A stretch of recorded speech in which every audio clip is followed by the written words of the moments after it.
US Weekly, a show that is dedicated to covering United Women's Soccer, a national pro-am league with your host, Jonathan Ward. Each and every week, we will highlight players, supporters, and staff of the clubs we all pride ourselves to support in North America. The UWS is a league that is committed to advancing women's soccer.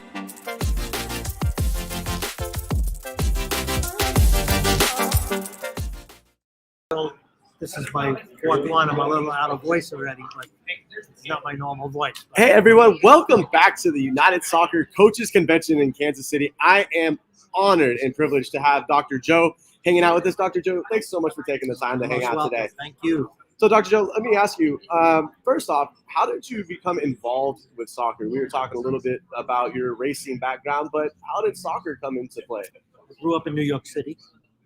So there's several ethnic leagues in New York City, and there was a park in the neighborhood. I grew up in Greenpoint, Brooklyn. There was soccer every Sunday. And one of the teams was Warsaw. That was the name of the team. It was Polish heritage team. I was Polish, but that was not how I. Anyway, I watched those games, and in the afternoon, and then I went to the Ranger games at Madison Square Garden at night for 40 cents in a high school geo card. Okay. All right. So, and then, like the games are similar. Refereeing at that time, hockey had only one referee and two linesmen. Yep. And soccer does.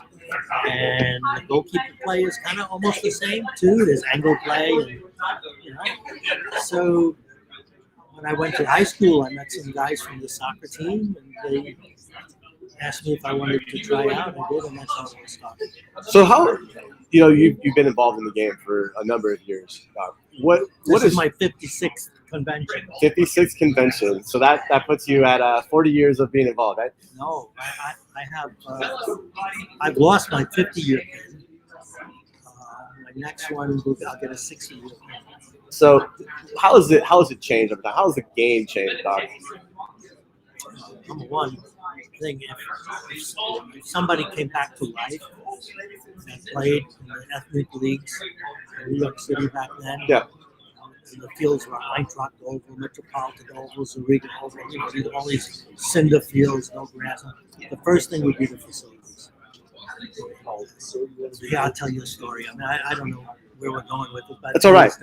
So Walter Chisowitz, who was the national team coach, was my friend.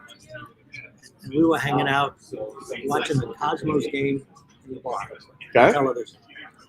A commercial came on, and a woman opened a station wagon, not an SUV, a station wagon, and soccer balls fell out. And we went like crazy. It was the first time we ever saw a soccer ball in a commercial in America. I'm seeing where it's going. You know what I'm saying? So, I mean, where we were back then to where we are now, there's just night and day. I mean, of course, quality of play, numbers of players, there were no girls and women playing back then. Wasn't even thought about. My camp that I started in 77, there were times we had 200 goalkeepers on the field, maybe two. Now, it's much different camp. But now more than half the campers are girls. So out of all the positions that you could potentially have on the pitch, goalkeeping is your passion. How did that come about? I could play a little bit. I mean, I made All-American. I wasn't bad.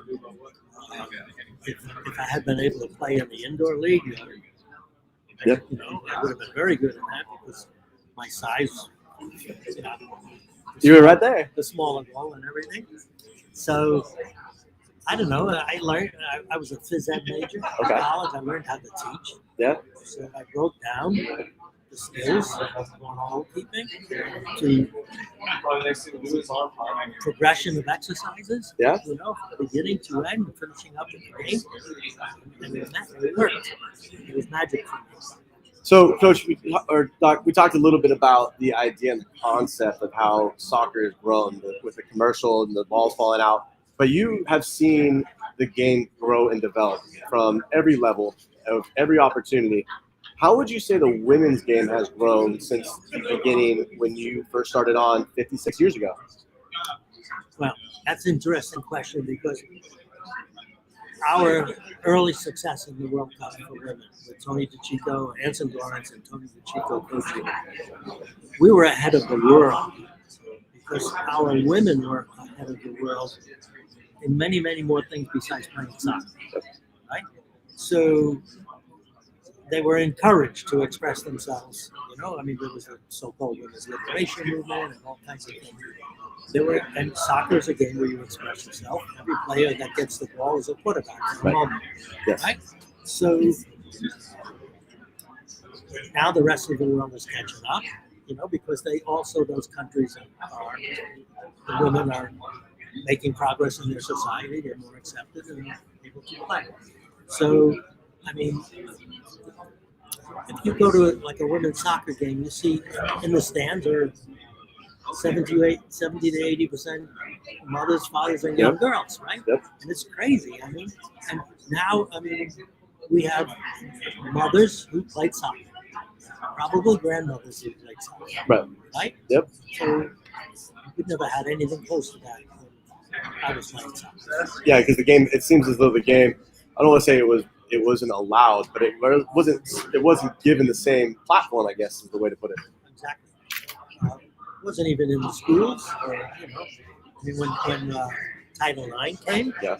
a lot of soccer was just beginning, and a lot of schools said, okay, we can add soccer, we can have 22, 25 players on it, and that will balance out the number of players on the men's team, because you had to have the same number. Yep. Balance it out. Yeah, balance it out. So many teams so many schools started women's soccer. And I actually coached women's soccer. I started the program in New Haven. I had been the men's coach and later athletic director, but then I was away. And I got called back to start the women's team. Maybe it was 91, 92. And I did it for 5 years until MLS called. Call of the Wild, you have to. You get that call, you kind of have to go, right? Exactly. So, Doc, what's 2020 have in store for you in terms of work or aspirations going forward for the game of soccer? Well, right now, what I'm really excited about that not too many people know about what's happening at this convention is we have for the first time a referee component. Okay, it's called the Celebration of Soccer Officiating. And there's 177 referees registered for it. It starts tomorrow. We've got Howard Webb speaking. We've got Brian Hall speaking. Essie Muhammad speaking. Alex Cruz. Christina Uncle. We got, the who's who of soccer referee coming in. Yeah.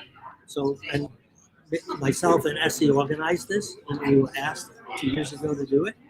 So that is really exciting for me because there's a major disconnect between coaches and referees, and they don't understand each other. They look at the game differently also, and this might be the beginning of more referees coming to this and a bigger program, and hanging out in the restaurants and going to different meetings together and just community. To find out that, hey, they're not bad people. No, I think that's the biggest thing we see in today's society, right? Especially in the youth side, we're seeing I don't want to say a lack, but we're not seeing the same amount of referees. And I'm curious to see how this entity could possibly change that, because we need referees in the youth system. There was a period of time with kids saw refereeing as a really good thing. Yeah. Right? It was better than delivering papers. It really was. Yeah. And you could do 2, 3, 4 games in a day, youth games. You could make $100 easily. And for a 14, 15-year-old kid, yeah, that's good money. So, but now, but then the soccer became serious. Yep. And coaches and parents have abused these referees. Yeah. And it's part of our culture, even that you can't. It's not just soccer. Right. It's referees in all sports. So we got to fix that because kids don't want to do it anymore. Not worth the money. Right. And what is the fix? Is there a quick fix, or is it a long-term? It's a long-term educational program. When games have to be played without referees, maybe people will say, "Hey, we got to do something." I've had a few of those moments where I've had to take the whistle in my own hands as the coach. So, and it's not easy to be able to double dip in refereeing and kind of be unbiased, I guess, in many ideas. Yeah. Trying to referee your own team. Yeah, actually, in situations like that, you probably call against your team, Yep, so that the other team doesn't think you're favorite. that's exactly right. Well, hey, Doc, I really appreciate you giving me the time and the platform to have a conversation. I know you've got other My pleasure. things to attend to, but thank you so much. I look forward to more conversations in the future. Likewise. Awesome. It's time for a dedicated women's league to fill the gap between college and professional soccer. A league that's committed to advancing women's soccer, focusing on the development of the female soccer player during the summer months, elevating the competition to help each player reach that next level, providing high-level soccer for collegiate players, aspiring and former professionals, and international stars. Operating with professional standards because players and fans deserve an exceptional experience. Uniting players that inspire and are inspired. We are passionately growing the women's game. The future is bright for United Women's Soccer. It's time. Be part of the movement. I'll try to make it over there. It's a long way. Nah. It's about the furthest room from. Yeah, it's the furthest. It's next to the media room, but yeah, it's It's almost in another.